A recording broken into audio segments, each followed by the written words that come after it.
All right, I'd like to call to order the Town of McCandless meeting for January 27th, 2020. We have the invocation and pledge of allegiance by Councilmember Joanne Powers.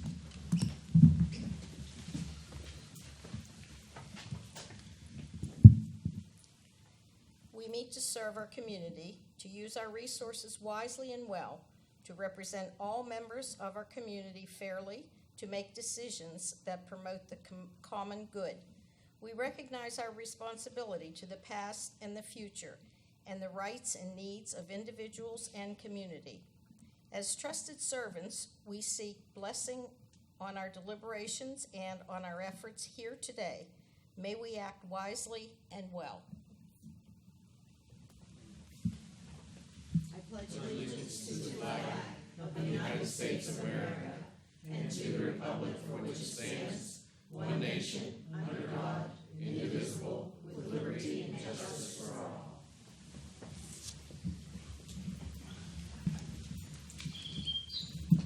I do have a couple of announcements. I wanted to remind everyone of the Service Appreciation Dinner, which is February 20th at 6 o'clock. That's for boards, committee members, authorities, and we'll be having that at the Chadwick. Please RSVP by the 7th of February.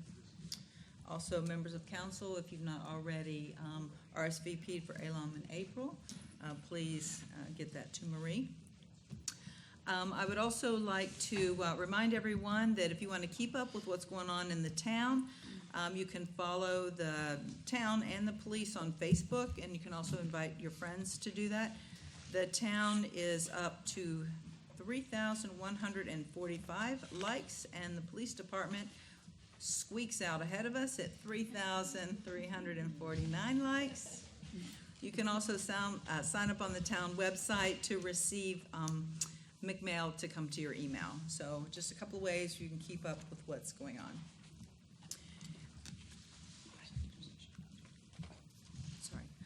We did have, we interviewed for the EAC in our little committee room, and we also had a short executive session, personnel, and today, so that's where we were. Is there a motion to approve the minutes submitted to each member of council from the organizational meeting of January 6, 2020, and the meeting of town council from January 13th, 2020? So moved. Okay. Is there a second? Second. Okay. There's been a motion and a second. Are there any comments or changes? All right. Hearing none, all those in favor indicate by saying aye. Aye. Opposed? Okay, the minutes are approved. Next is liaison reports. All of the reports have been submitted to council members and posted on the website. We're a little behind on a couple of the meetings, getting them posted on the website. But we're working on getting all those on there. So as we go through these, if you have any questions or any special announcements, then we'll go over those time. Activities committee, any questions? No questions. I just do want to point out that the next meeting was previously scheduled for February 3rd, and that one has been canceled. So the next meeting will be March 2nd. Thank you. Community Day Committee? Our first meeting will be tomorrow at 2 p.m. Okay. EAC? The most recent meeting was on January 8th. The next will be on February 12th at 7:30 p.m. As you have in your packet, there's the committee projects annual report, and I just want to point out that it's from 2016 to present. It's been completely updated. There are 50 projects listed there that are in some state of either completed, just getting started, or ongoing. So I recommend that you take a minute and check out what they've been up to. They've been doing a lot of good things over there. And also, I want to remind everyone that there is a flooding in our community discussion that will be held in this room on February 5th at 7 p.m. And also, the spring roadside cleanup is going to be the morning of April 4th. So I encourage everyone to come out and help clean up McCandless. Unfortunately, that's the same weekend that we'll all be at the Elam conference. But if anyone's interested, give John Bajarski a shout at eac@townofmcandless.org to let him know you're interested. Finance Development and Promotional Committee for the Heritage Center. I have a few people here from the Heritage Center who are volunteers that have a few things that they'd like to say. But before I do have them come up, there was a question at the last meeting about the landline at the Heritage Center, whether it was needed or not. And I brought the question up, and it is the law that we have a landline there. So that's the reason it's there. And we're looking at alternatives to bring that cost down. Right. So we're going through the various service providers available to us to bring that But we cost under control. can't do away with, Right. we can't do away with it. And now what I'd like is for the few people that were gracious enough to come this evening, we have several programs already set up for the Heritage Center and working on extending that. And if you would please come up now and just give us your name and your address. And before Diane starts, this is the newsletter. There's the volunteer newsletter, and then there's some other information that I talk about. Just some statistics. I'm not going to go through them in my talk, but they're there if you'd like to see them. Okay. My name is Diane Illis. My address is 265 Moreland Road, and I'm here as a representative of the Heritage Center. And first of all, I'd like to thank you all for giving us some time to speak to you tonight. We wanted to come and talk because there are new members on the council. We wanted to give them an introduction to what we do and maybe a little refresher for some of those who've been on the council before and have seen us come around. In May of 2017, the McCandless Heritage Center opened. It's based on the collection of Joe Bullock, a local historian, and the purpose of the Heritage Center is to help people understand 20th century life in McCandless and the surrounding communities. In August of the same year, the Town Council created the Financial Development and Promotional Committee to support the mission of the Heritage Center. There is a whole resolution if you want to read it, but briefly stated, the committee's purpose is to develop programs, events, and activities to raise funds to support and promote the Heritage Center. As I said, my name is Diane Illis. I am the chairperson of this committee. I've been a McCandless resident for more than 50 years. I graduated from North Allegheny High School. I have degrees in English and History from Westminster College, a master's degree in Library Science, and I work as a library director in Gibsonia. When we started, our first goal was to present a program every month at the Heritage Center because we thought that would be the best way to raise awareness of what we were doing. We achieved that goal in 2018 and in 2019, and if you look in your packet, we have most of our programs in place for this year. In 2018, we created our first annual appeal to solicit funds for our fundraising mission. In 2019, we presented our first fundraiser, which was the Notorious North Hills, which was a sellout. In this coming year, we're planning 2 fundraisers, the Heritage Trivia in May and the Notorious North Hills in October. So we're hoping with those 2 fundraisers, we're going to exceed our numbers for the previous year.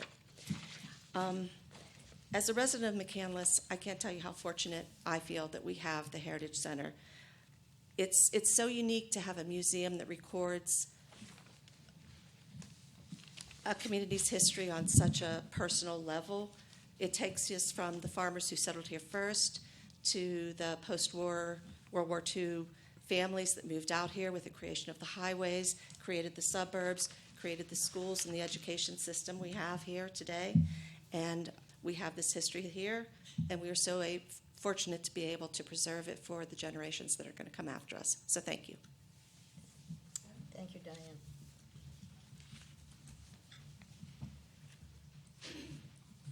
Hello, my name is Carolyn Keller. I'm at 961 Amaryllis Drive.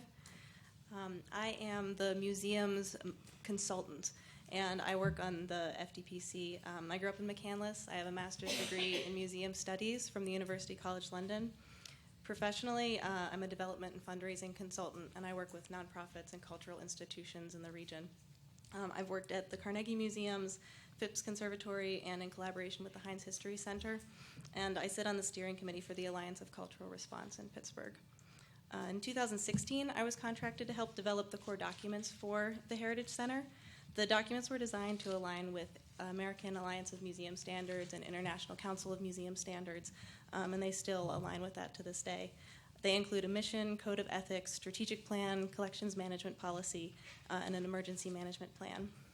Following this project, I was retained to train volunteers in the best practices of collections care.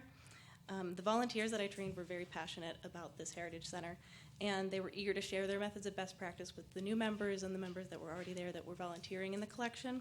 And this has since created a sustainable model, so I'm no longer needed to train those volunteers, and they're able to train within those best practice methods. I'm also there on call as a volunteer to help them with anything they need. In 2018, myself, members of the FDPC, and the Heinz History Center hosted a collaborative workshop for cultural organizations within the Heinz History Center Affiliates program. We had about 15 people in attendance from institutions such as the Western Pennsylvania Railroad Museum, Washington County Historical Society, PA Trolley Museum, and from that workshop and personal experience, I really started to learn how far ahead our Heritage Center is, even with existing cultural centers that are here. A lot of them don't have collections management policies or emergency management plans. Because of this start, I was excited to stay on as a volunteer, so I assist with the collection, events, and I collect data to help improve the quality and outreach of the Heritage Center.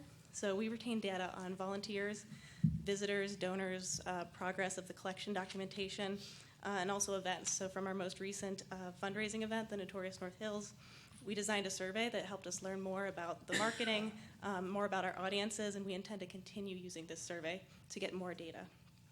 We also intend to pursue other forms of funding, and this may come in the form of local government grants. There aren't too many grants that are applicable to museums in local governments. They usually apply to nonprofits. However, there are a few, and we intend to pursue a historical and archival records care grant this year through the Pennsylvania Historical and Museum Commission. So by starting off on the right foot and in line with industry standards and being staffed by passionate volunteers, the Heritage Center has housed and documented this collection efficiently, provided resources to local cultural professionals, and delighted hundreds of volunteers. And that's only within the first few years of it being in existence. I recently heard the McCandless family is discussing a donation of their portraits and documentation, and they might not do that if the Heritage Center wasn't here to retain and care for those documents and for us to be entrusted with the collection that they have. So I'm excited to see what more the Heritage Center can do as we move forward. Thank you. Thank you. Hello, my name is Dick Schnupp. I live at 176 West Ingomar Road. Been a lifelong resident of McCandless, and I'm one of 29 volunteers who implement the programs such as the sessioning of documents and museum items that Diane, Amy, Steele, and Carolyn Keller and John Bajarski put in place. Excuse me, my allergies. I work with the volunteers who are doing the accessioning to ensure that we fully describe each item on an accessioning sheet that will be entered into the computer system for future reference by volunteers and interested visitors. Pictures are also taken and filed with the accessioning sheets. Another important area of documentation, and we're trying to make sure that we cover when things are donated, but it's with regard to loans and donations. We have a system in place to ensure that the details of the events are recorded and available for future reference. One of the things that we have is, for instance, we had a program with quilts. We had a tremendous number that were, well, dozens that were donated, but some were on loan. So when somebody loans you something, you want to make sure that you get it back to them properly, so we have sheets that we handle that. We've also added a comment section to our guest book to allow visitors to let us know their impression of the museum, along with what they may have been looking for when they visit. It's amazing how many people come in and say, do you have a picture of one of the trolleys, or do you have a yearbook of this particular year? So that's important. This comment section will certainly be used in addition to the direct interface. I think one of the things I really enjoy is when somebody comes in, asks questions about McCandless, that we can talk to them about it and give them some of the input that we have. We also manage the volunteer calendar to ensure that we have coverage for regular shifts and special events. We're always looking for new volunteers, and last year we added 5 new members which was really nice. We also use this visitor sign-in sheet to get counts of visitors during the various days and shifts. Along with John, we're always trying to make sure the doors are open when the visitors are most interested in coming. Volunteers are always being updated on upcoming events and the latest accessioning efforts.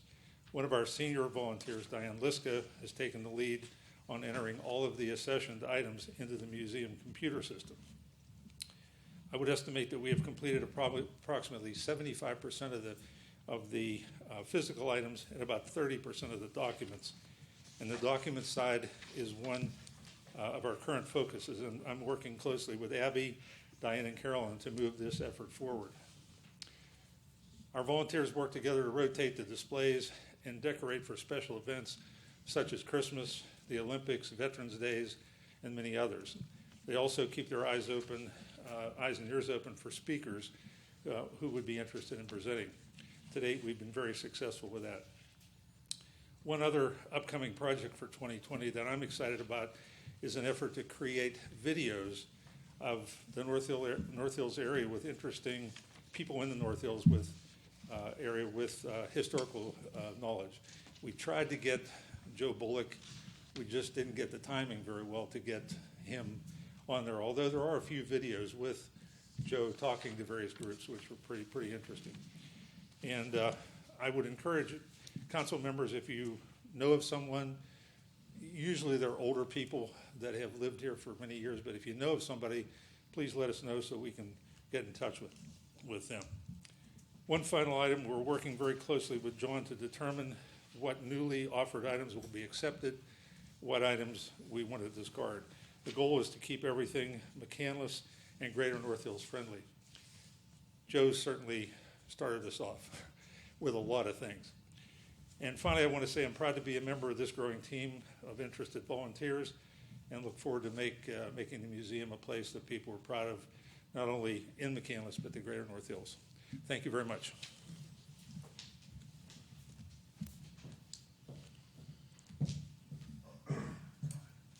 Good evening. My name is Abby Lukostic, and I live at 94 Longview Avenue, and I'm the newest member of the FDPC. I've been a McCandless resident for almost 5 years now and grew up in Shaler. I graduated from Washington and Jefferson College in 2008 with a degree in history, and since that time I've been involved in museums and their management in various ways. I worked as the assistant site manager at Frank Lloyd Wright's Kentuck Knob in Chalk Hill, Pennsylvania, before moving on to the Westmoreland Museum of American Art in Greensburg as the museum shop manager. In both those positions, I was responsible for managing a staff and daily operations. I was the buyer for the Westmoreland shop and worked to develop new products to further the mission of the museum. After leaving the Westmoreland in 2016 to work closer to home, I became the store manager of Gifted Hands Gift Shop in Pine Township until the birth of my daughter in 2018. Since that time, I've been a stay-at-home mom and began volunteering at the Heritage Center this past June. In the past 8 months, I've been working diligently on organizing and accessioning documents. We have categorized most documents by type and will continue to narrow down the information in an effort to make binders where the documents will be accessible to the public. The Heritage Center is home to an innumerable number of interesting and relevant documents, including photographs, books, newspaper articles, magazines, and papers. And our volunteers are working hard to preserve and share them. I've also been assisting Dick in communicating with our volunteers, recently writing a newsletter that will be sent out with upcoming events, new procedures and practices during regular operations, and a volunteer calendar with open available shifts. We plan to send out these newsletters quarterly or on an as-needed basis to keep all volunteers in the loop on what's happening at the Heritage Center. Some volunteers come every week for a shift, and some come more sparingly or just for special events. We are forever grateful for their time and efforts, and keeping them informed and organized is vital to keep the Heritage Center running smoothly. I brought along a copy of the newsletter for your review. The Heritage Center has an unbelievable value to this community, and I am thrilled to be a part of the mission to keep our local history alive and available to our residents. Thank you for your time. I would also like to mention, at our last meeting, we discussed the fact that if possible, that we'd like to put this newsletter on the website, on the town website, because we thought that that would invite more people to come if they knew what was going on. Sure. And I would like to thank all of the very talented volunteers that came tonight and gave of their time. Thank you so very much. Thank you. That concludes my report. Joint Rec Board. Yes, I had initial communications and gathered information from Marie and with Dave Tobin, who ran the program the last number of years. He's interested in continuing again this year, and we have a meeting, organizational meeting set up for February 12th at 4:30. Okay. Okay. Franklin Park Ambulance Authority. Provided quite a bit of information to the, for the report, but I'd just like to highlight that our two newest members there, Dr. Puri and also Ms. Caliendo, were seated at the reorganization meeting, and Mr. Huber was elected chair on January 14th. That concludes my report. Thank you. McCandless Industrial Development Authority. Yes, the initial meeting, the annual meeting was conducted last week, and officers were elected, and there are details in your packet of information on the meeting. Thank you. McCandless Township Sanitary Authority. I would just like to add to the report that on January 2nd, they held their organizational meeting. Mr. Mursky, our newest member, was seated, and Mr. Chris Eddy was elected chair at that time. Thank you. North Hills Council of Governments. Our first meeting was postponed until February 20th.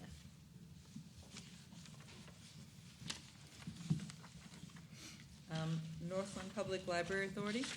The minutes from the last meeting are included in your packet. We have an organizational meeting tomorrow evening.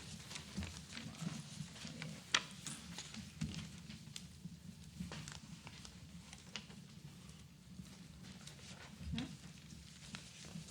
North Pittsburgh Community Development Authority. We'll be setting up an initial communication and meeting here short term. Okay. Personnel Board. I have nothing to add, but I wanted to ask Bob, did they set a date for the next meeting? Did they? They did not. Okay, no new date, okay. Planning Commission. You have the minutes in your folder, and some of those things will be discussed tonight. Technology Committee. Nothing to add unless there are questions on the minutes and reports. We need to get those on the website. Oh, very good. Okay.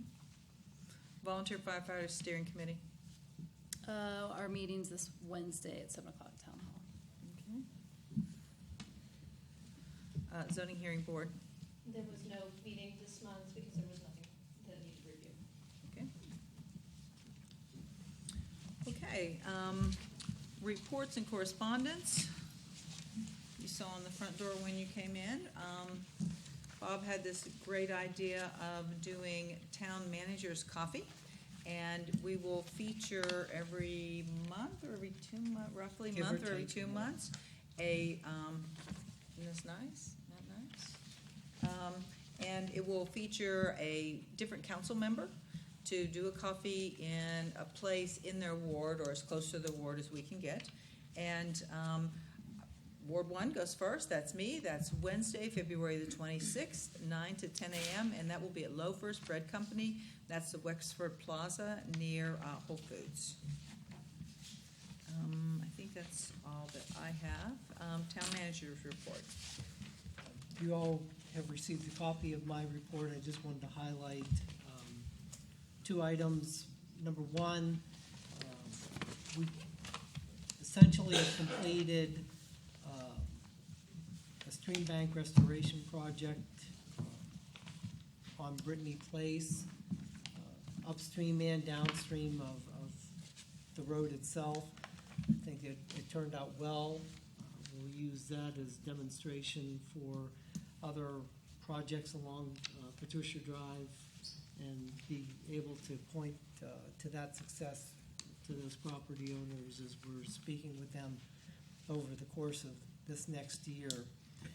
The other thing I wanted to update was that the town had received previously 2 multimodal grant from the Commonwealth Finance Administration, or Authority, excuse me, with the assistance of State Representative Mike Turzai and State Senator Lindsey Williams. And we have signed those grant agreements, and we will be starting work with the engineers on design of those projects. And that completes my report. Town Attorney's report? Madam President, our report was submitted to council last week. If there's any questions, I'd be happy to address them. If they're confidential in nature, we'd have to discuss, obviously, in executive session. All right. Unfinished business. Is there a motion to approve checklisting number 1 dated December 5th, 2019 through December 31st, 2019, totaling $1,887,457.74 is submitted to each member of council and posted on the bulletin board and the town website? So moved. Okay. Is there a second? Second. Okay. There's been a motion and a second. Are there any questions?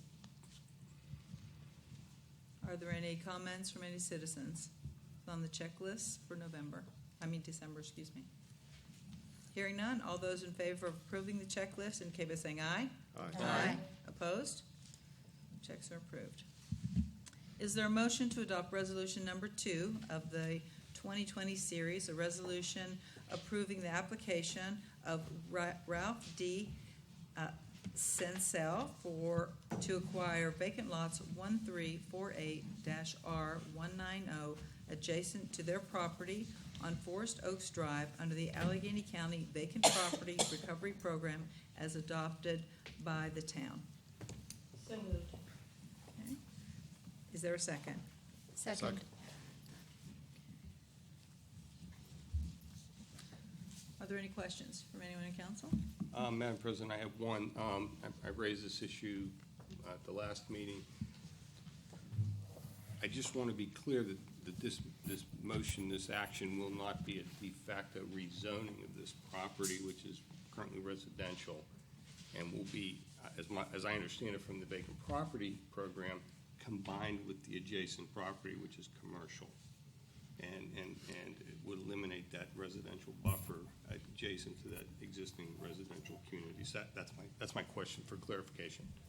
Do you want to take that, Gavin? Or from my perspective, go ahead. I was going to say, it's not going to change the zoning, but I don't think that's Mr. Kerr's question. And since I don't know this particular property, I think I'd have to defer. Well, actually, that is, Counselor. As long as this is not a de facto zoning, in other words, as long as that property remains zoned as it is. Yes, it does. That answers my question, sir. Great. Keep it simple as we can. Seemed too easy. We would have to vote to rezone that, right? We would. We'd have It to go just through a doesn't- proper nothing- procedure. It just doesn't, Correct. right, it just doesn't happen. So it's my understanding he just wants to clean it up a little bit. Not doing anything to affect any of the other residents. No. And we'll make sure that he maintains his required buffer.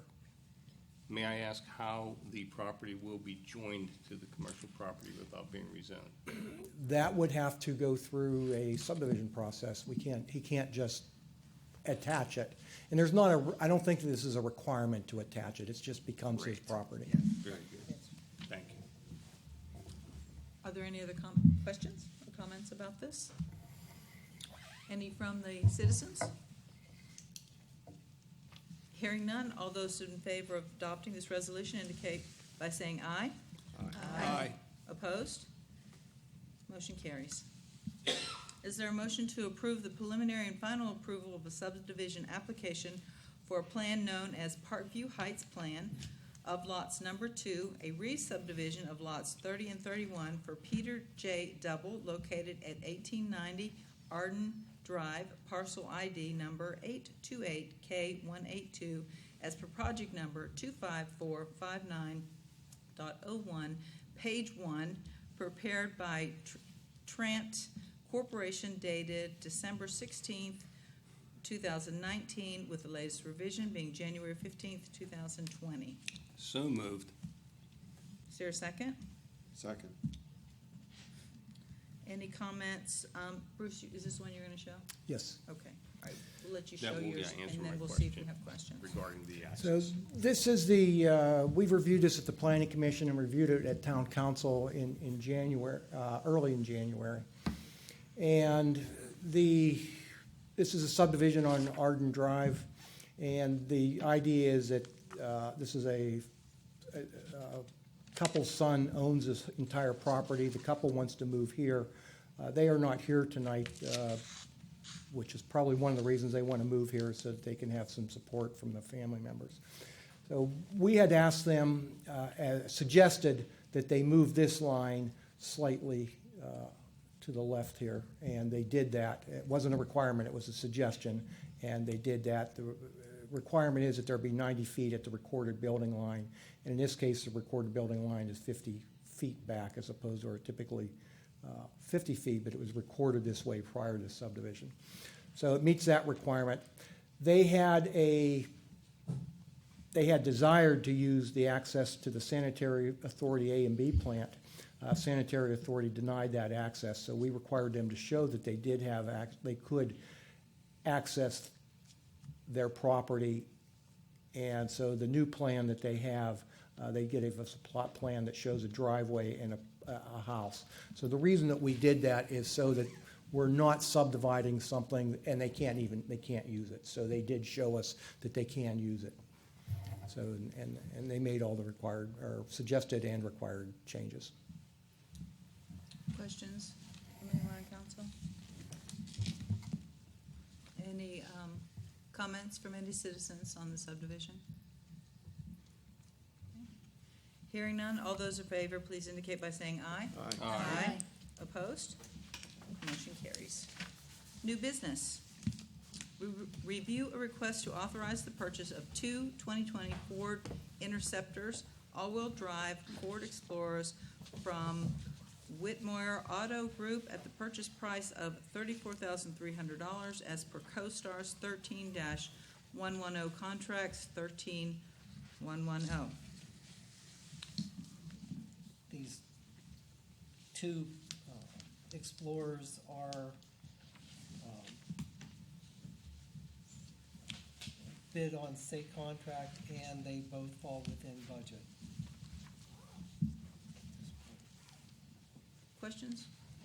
Madam President, was or when will there be some consideration for alternative fuel vehicles? I think our police cruisers are probably the heaviest fuel users in our fleet, and the lightweight vehicles, the lighter weight vehicles than our Public Works Department lend themselves much better to alternative fuel and fuel conversion programs. I guess that's my question. This is the first year that Ford is offering an alternative fuel vehicle. Mhm. Admittedly, we were hesitant because of the first year off the line. We wanted to see how they performed for 1 year prior to recommending them. You're speaking of the electric vehicles. Yes. Okay. Well, they were hybrids, I believe. There's also propane and natural gas options both for these types of vehicles. So I just like in the future, I certainly don't want to deter the acquisition of needed police vehicles, but. And we did look at that cost, at least with the hybrids. Yes. This year. They were roughly $1,500 more per vehicle, which would pay itself back. Life cycle costs, of course. Question. But the biggest hesitation for us wasn't the payback period. It was just the fact that it was the first year off the line, and we wanted to see how they operated. Understood. Thank you.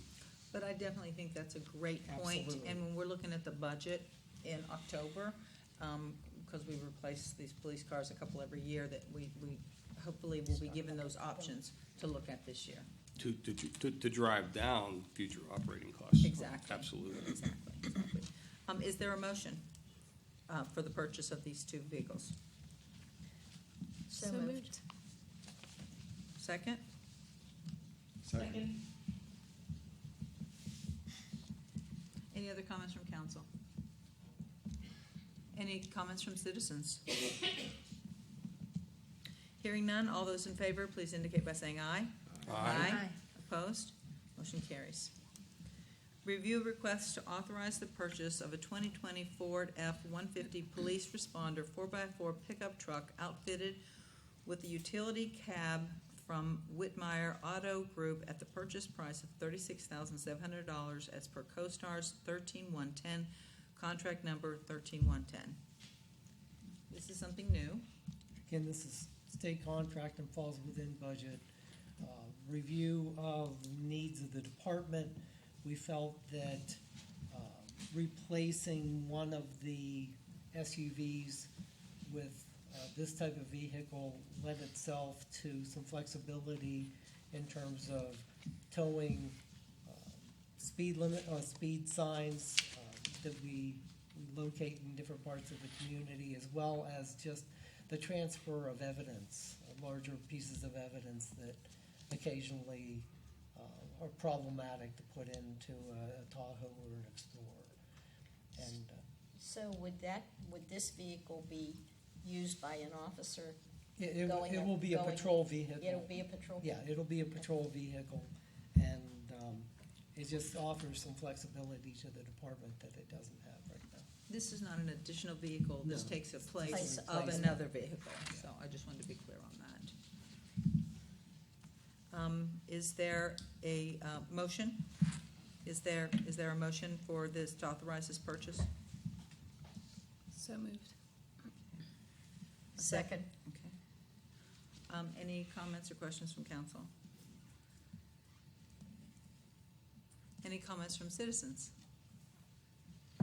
Hearing none, all those in favor, please indicate by saying aye. Aye. Opposed? Motion carries. Notification that bids are being sought for the rental of a .75 cubic yard or larger excavator with operator and a high lift of 1.5 cubic yard bucket or larger with operator. Bids will be opened on February 18th, 2020.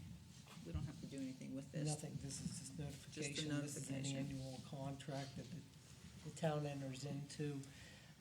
The one thing that I did want to bring up in the course of discussion is that it's part of the budget process. We actually looked at the possibility of the lease or lease purchase of the piece of equipment for our own people to operate. And at this point, the cost is such that it still makes more sense to work with the operator. But it's one of those things we'll continue to explore every year just to see if there's a shift in that thinking. Okay. Is there a, okay, we didn't have, that was a notification. Okay, next. Move to approve the town manager's recommendation appointment of, oh, I thought you took a breath like I was, okay. Rachel J. Susko, better known as RJ, as Planning and Development Administrator, effective February 18th, 2020. Is there a motion? So moved. Is there a second? Second. Any comments from council? Rachel, would you stand up and say hi to everybody? This is, not Rachel, this is RJ. Yeah, well, I'll give you one pass. Thank you. She is well-known to Bob and in town management circles, and comes to us with a lot of experience, a lot of energy, and a lot of good ideas. Anyone else on council? Just like to welcome you to McCandless. We're glad to have you part of the team. We got a vote, Jen. Huh? We got a vote, Jen. Oh, Well, I already voted. How's that? I've already voted. Any other comments? Any comments from any citizens? Bruce will be retiring, but he's going to spend 6 weeks helping RJ get situated and settled. So we really appreciate, it'll be a nice overlap so we can transfer some of that institutional knowledge.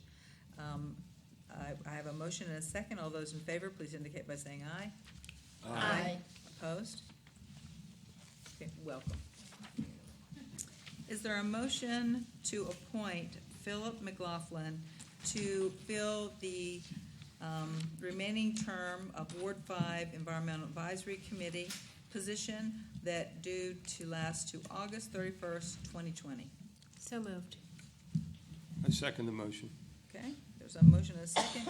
Any comments by anyone in council? Questions? No? Any comments from any citizens? All right, hearing none, all those in favor, please indicate by saying aye. Aye. Opposed? Motion carries. Yeah, you know what, we didn't put him on our menu. We forgot you. I just saw you sitting there. I'm sorry. Yeah, In the scheme of changing everything It- around, we, I wasn't even sure if I was supposed to do one this month. okay, perfect. Okay. Okay. Now you're we're glad you're here. It was planned. Christmas break is over, so, and we will put you under, because, we reorganized the meeting, so I apologize, we're still working on all the kinks. We'll just put him under liaison reports, okay? Next time, we'll get you. I'm glad I saw you, didn't want to ignore you. And now, this is the time when we have public comment for any comments that they can be related to anything on the agenda or anything that's not on the agenda. Anyone have any public comments?